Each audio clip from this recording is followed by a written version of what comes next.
Good morning students, मैं हूं अंजलि और आप हैं मेरे साथ खत्री ट्यूशन सेंटर पे। तो स्टूडेंट्स, आज हम पढ़ने वाले हैं पॉलिटिकल साइंस का चैप्टर फर्स्ट 12th क्लास का, जो कि है हमारा पार्टीशन। तो स्टूडेंट्स देखिए, पार्टीशन जो है ना वो हमारी हिस्ट्री का, पॉलिटिकल साइंस की हिस्ट्री में एक बहुत ही ज़्यादा इंपॉर्टेंट रोल प्ले करता है। पार्टीशन के ऊपर आपने बहुत सारी पिक्चर्स भी देखी होंगी, कई तरीके की मूवीज़ में बहुत अच्छे तरीके से ये चीज़ बताने की कोशिश की गई है कि पार्टीशन कितना दर्द भरा था। लेकिन उस पार्टीशन के पीछे की भी एक बहुत बड़ी स्टोरी है जिसे हम आज जानेंगे, समझेंगे। ठीक है, तो देखिए, challenges for the new nation. जब हमारा भारत दो टुकड़ों में बट गया था, उसके बाद क्या क्या चैलेंजेस थे, ये इतना आसान नहीं था जितना आप लोगों को सुनाई देता है या समझ में आता है। ये एक बहुत ही ज़्यादा मुश्किल था, क्योंकि रोड मैप बनाना कभी भी इजी नहीं होता है। रोड मैप पे चलना इजी है, बट उसको बनाना, नए तरीके से बिल्ड करना हमेशा ही मुश्किल रहा है। तो देखिए, पहले आप यहाँ पर ये पिक्चर देखेंगे जिसमें जवाहरलाल नेहरू जो हैं वो इंडिपेंडेंस के बाद अपना फर्स्ट भाषण डिलीवर कर रहे हैं, जिसका नाम है ट्रिस्ट विद डेस्टिनी। ये क्वेश्चन बार बार आता है, 12th क्लास के बच्चों का बार बार क्वेश्चन होता है कि क्या ये भाषण का नाम याद रखना ज़रूरी है? तो ये बिल्कुल ज़रूरी है। ठीक है, तो इसे आप हमेशा याद रखेंगे और ये ज़्यादातर 1 मार्क्स में आता है।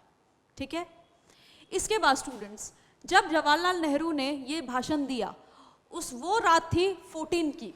ठीक है, आप लोगों को पता है कि हमारे और पाकिस्तान के इंडिपेंडेंस में सिर्फ 1 दिन का फ़र्क है। हमारा इंडिपेंडेंस बनाया जाता है 15 अगस्त 1947 को, जबकि आपके पाकिस्तान का मनाया जाता है 14 अगस्त 1947 को। तो आप ये जानना चाह रहे होंगे कि हमारे में 1 दिन का फ़र्क कैसे आ रहा है। हम दोनों तो एक ही साथ आज़ाद हुए थे, तो ये 1 दिन का फ़र्क कैसे? तो फ़र्क बहुत सारे पड़ गए थे उन दिनों में। अब आइए इसको अच्छे तरीके से जानते हैं। देखिए, जब इंडिपेंडेंस मनाई जा रही थी, उस बीच में एक असमंजस थी।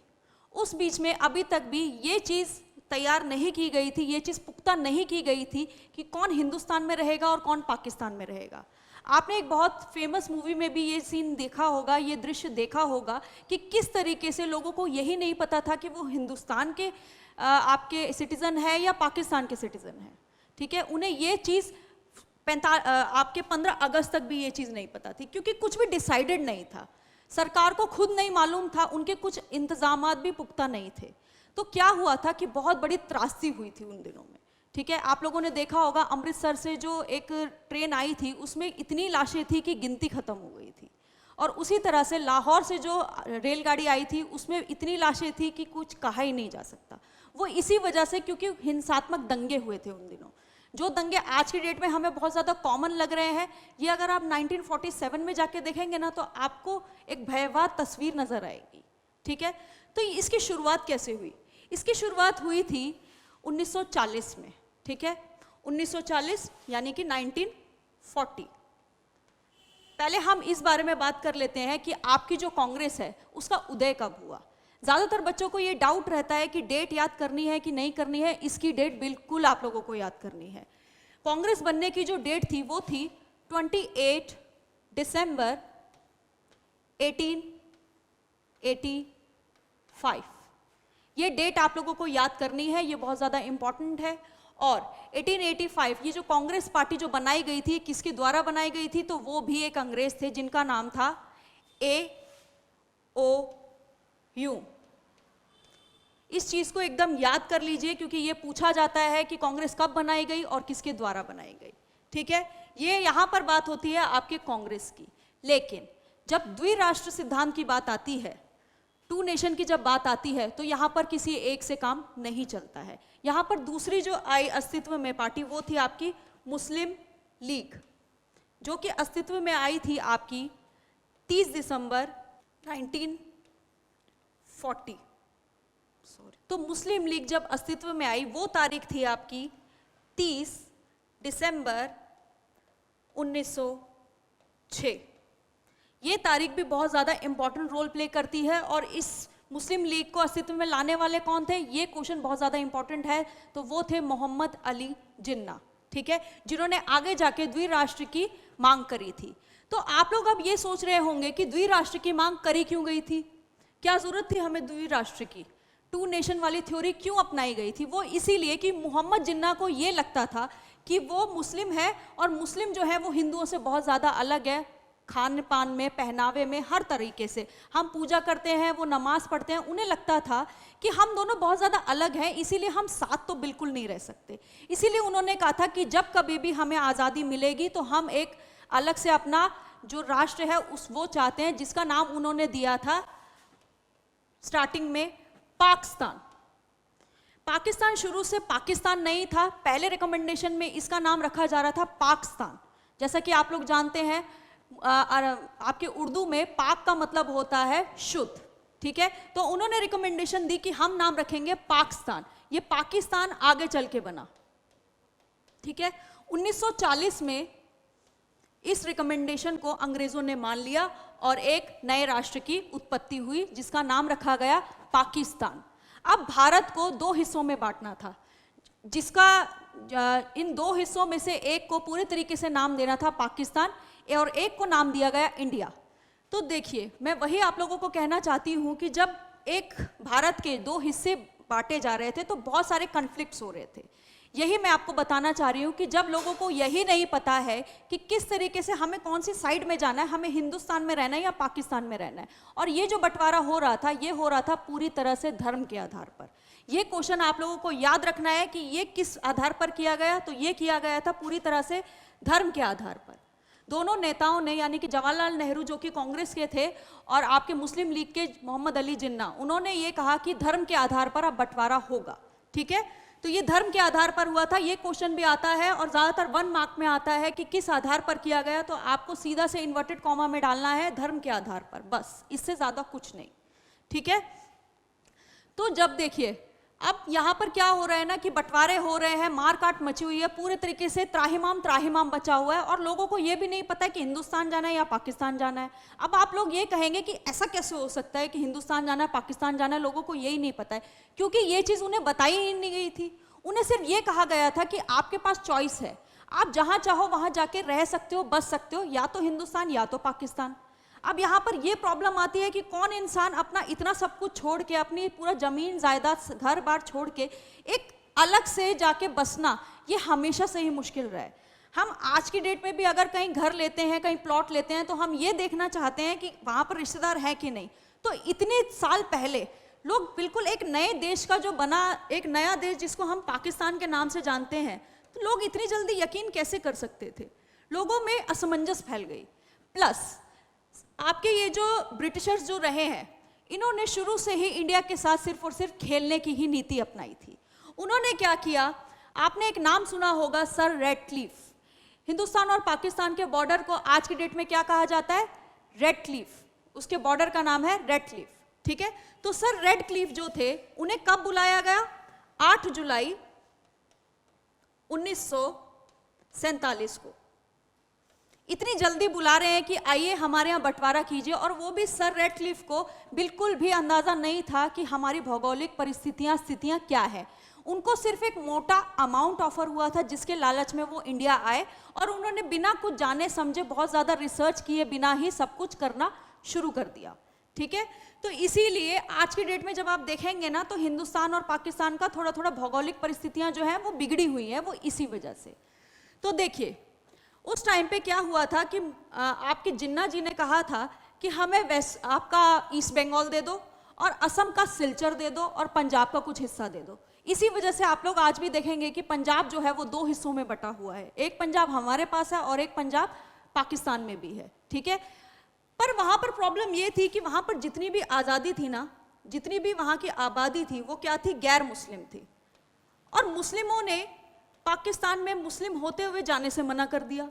यह भी एक असमंजस थी, जिसमें आपने एक नाम सुना होगा, खान गफ्फार, जो मुस्लिम होते हुए भी वहाँ नहीं जाना चाह रहे थे, पाकिस्तान वो नहीं जाना चाहते थे। ये भी एक असमंजस थी, ये भी एक प्रॉब्लम थी कि मुस्लिम खुद मुस्लिम होते हुए पाकिस्तान नहीं जाएंगे तो कैसे चलेगा? इतनी सादी, अब यहाँ पर बंटवारा हो चुका है और इतनी सारी आबादी को अब कहीं ना कहीं तो जाना ही था, या हिंदुस्तान या पाकिस्तान, लेकिन वो उस चीज़ के लिए भी राजी नहीं हो रहे थे। तो यहाँ पर प्रॉब्लम्स बहुत सारी थी, ठीक है?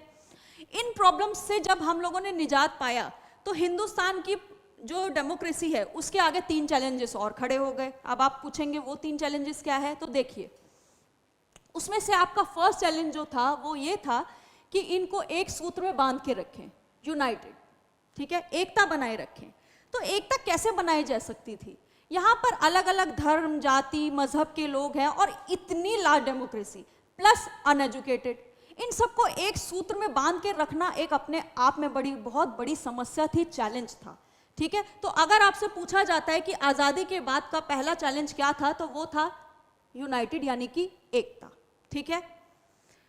उसके बाद हम पढ़ते हैं, ये जो आपको न्यूज़पेपर की कटिंग नज़र आ रही है ये इंपॉर्टेंट है 12th क्लास के बच्चों के लिए। ये आता है, आप लोगों को पता है, आप लोगों का कार्टून वाला जो हिस्सा है वो बुक में आता है, 1-1, 2-2, कभी-कभी 6-6 नंबर के भी आते हैं डिस्क्राइब करने के लिए।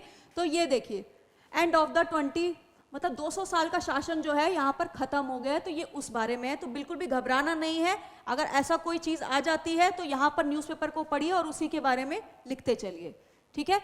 इसके बाद हमारा जो सेकंड जो था कि डेमोक्रेसी, इतनी लार्ज पॉपुलेशन के साथ डेमोक्रेसी यानी कि लोकतंत्र को कैसे बना के चला जाए, मतलब वही वाली प्रॉब्लम्स बार बार आ रही है, क्योंकि गैर मजहबी लोग भी हैं, हिंदू भी हैं, मुस्लिम भी हैं और अन्य भी है, जिसमें यहूदी भी आते हैं, ईसाई भी आते हैं, सब आते हैं। तो सबको एक साथ लेके चलना है, प्लस किसी तबके को ये नहीं लगना चाहिए कि हमें इग्नोर किया जा रहा है। तो डेमोक्रेसी को साथ लेके चलना भी एक बहुत बड़ा चैलेंज था। तो ये था आपका सेकेंड चैलेंज। आगे चलते हैं, हमारा थर्ड चैलेंज क्या था? हमारा थर्ड चैलेंज था डेवलपमेंट यानी कि विकास। इतनी जो मतलब इतनी बड़ी जनसंख्या को, जो कि अनपढ़ है, ज़्यादा पढ़े लिखे नहीं है, उनको विकास की तरफ भी लेके जाना है। और जो लोग पढ़े ही नहीं हैं उन्हें रोजगार कैसे दिया जाए, विकास किस आधारभूत पर सेट किया जाए, ये एक बहुत बड़ा चैलेंज था। तो ये है आपका डेवलपमेंट थर्ड चैलेंज।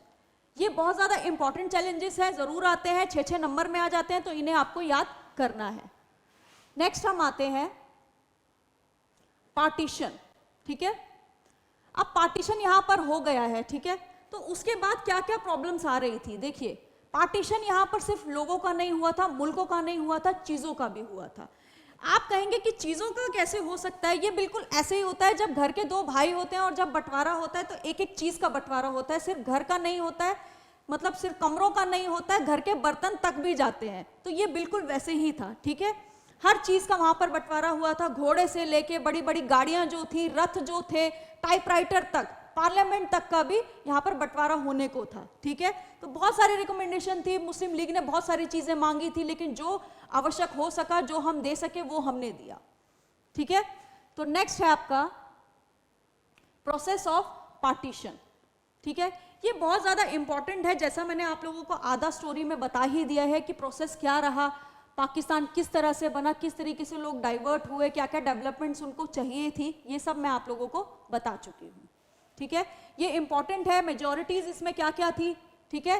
ज़्यादातर जो लोग थे वो पाकिस्तान की तरफ नहीं जाना चाह रहे थे, स्पेशली जो गैर मुस्लिम थे, ठीक है, और कुछ हद तक मुस्लिम भी पाकिस्तान की तरफ नहीं जाना चाह रहे थे।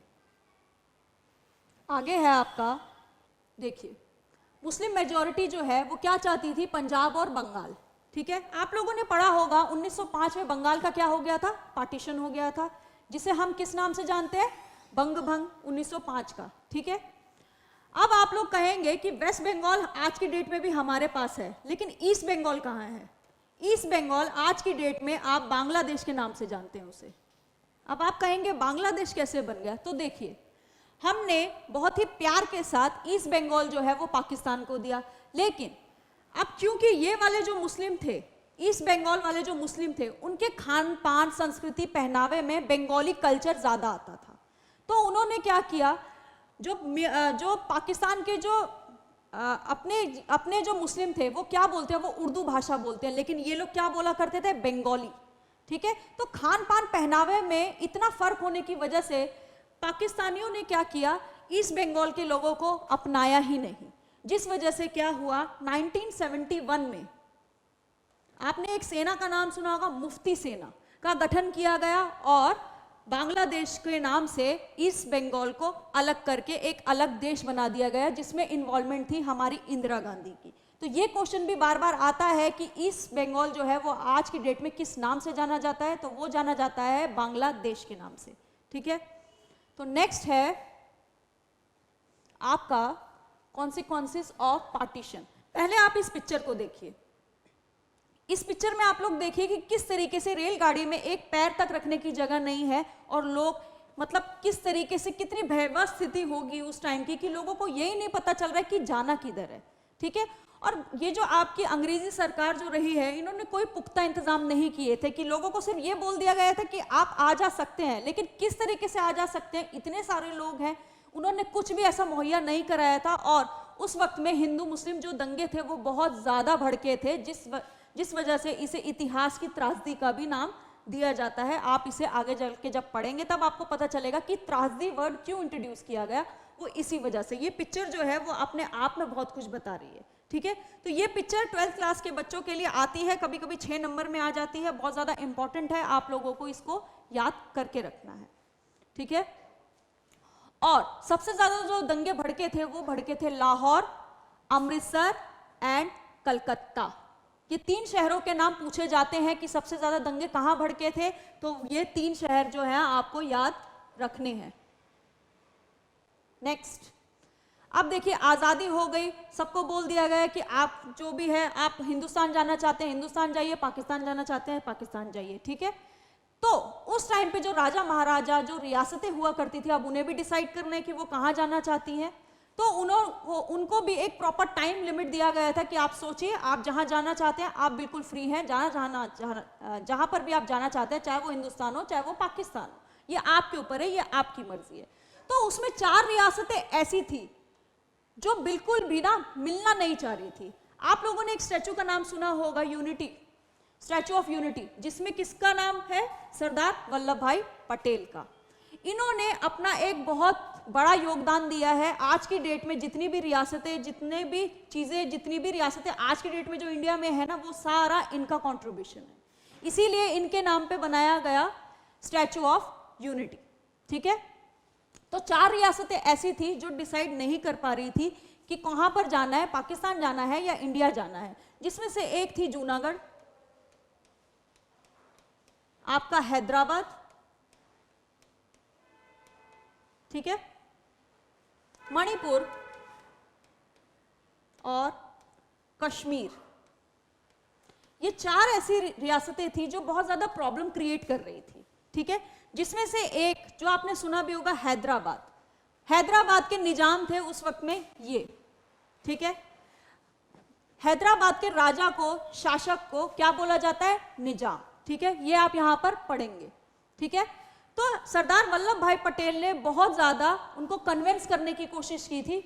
इसी के फलस्वरूप आज हैदराबाद जो है वो इंडिया में काउंट होता है। ठीक है। इसीलिए इनको सम्मान देते हुए आज की डेट में एक अहमदाबाद में एक स्टैचू बनाया गया है जिसे हम कहते हैं स्टैचू ऑफ यूनिटी। ये बहुत इंपॉर्टेंट है, आप लोगों को याद करना है ये चीज 12th क्लास के बच्चों के लिए। कई बार ये पिक्चर दे दी जाती है और पूछा जाता है कि ये किस कंटेक्स्ट में है, तो आप लोगों को पता होना चाहिए कि ये किस कंटेक्स्ट में है। ठीक है। तो ठीक है स्टूडेंट्स, आज के लिए खत्म होता है। Thank you.